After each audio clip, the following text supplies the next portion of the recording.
Back mga guys, meron tayo ditong amplifier to troubleshoot. Wala siyang audio.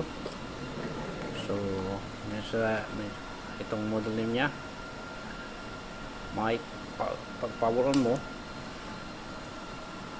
so naka channel 1 naman, pumitik ang relay pero walang audio. So ito ngayon ang ating ito troubleshoot mga guys. So bali 58 volt siya. Yan, bitangan kung ano.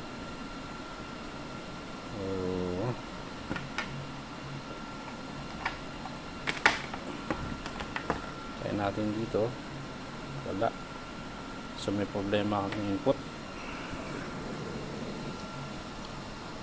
wala din.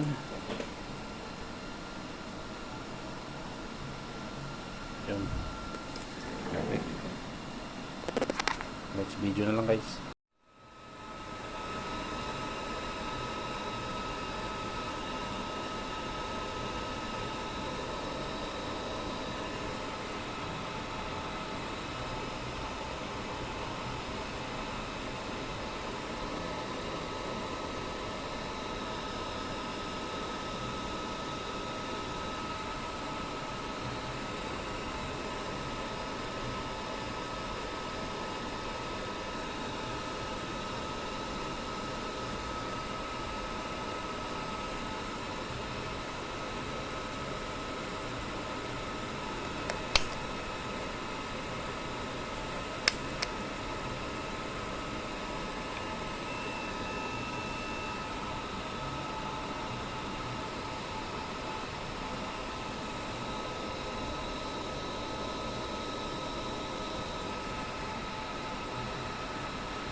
Okay mga guys, good morning, welcome back. Update natin ito sa nakarang araw, yung amp natin na walang audio. Update lang. So na-trace na natin ang sira, troubleshoot na natin. Kaya gamit tayo ng bulb. Tapos na itong speaker natin. So gagamit tayo ng Bluetooth mamaya, ito CP.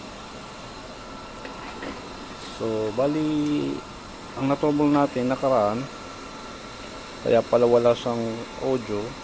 Okay naman yung bias relay, nag-relay naman. Ang problema pala ito, yan yung pinaka music nya. So sira siya, naka-open kumbaga, iba-bypass natin. So ginawa ko na ng wiring.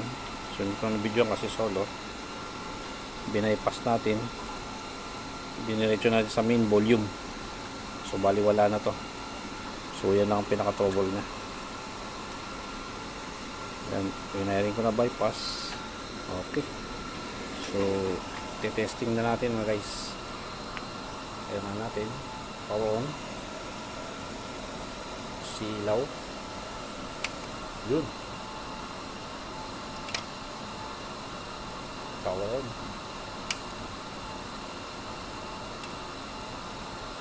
Yan.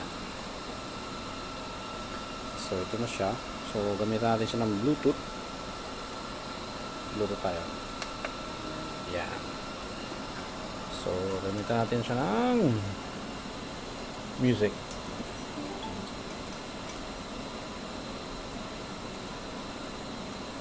Tayo ng music.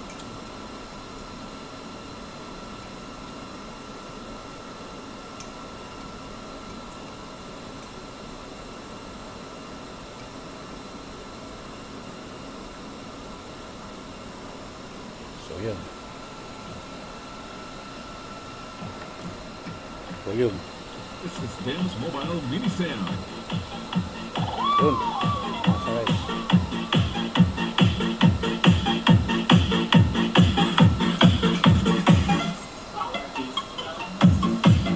Yan, subscribe sa my channel, Tim's Mobile Sound. So yun, so okay na mga guys. So ang problema lang ito, binaypass, si open na yung potentiometer, dinirect na natin. So yun lang. Ayan.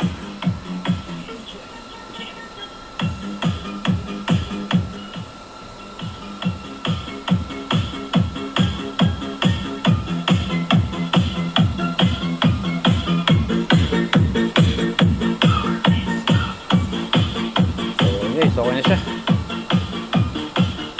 Solve. Ito lang guys.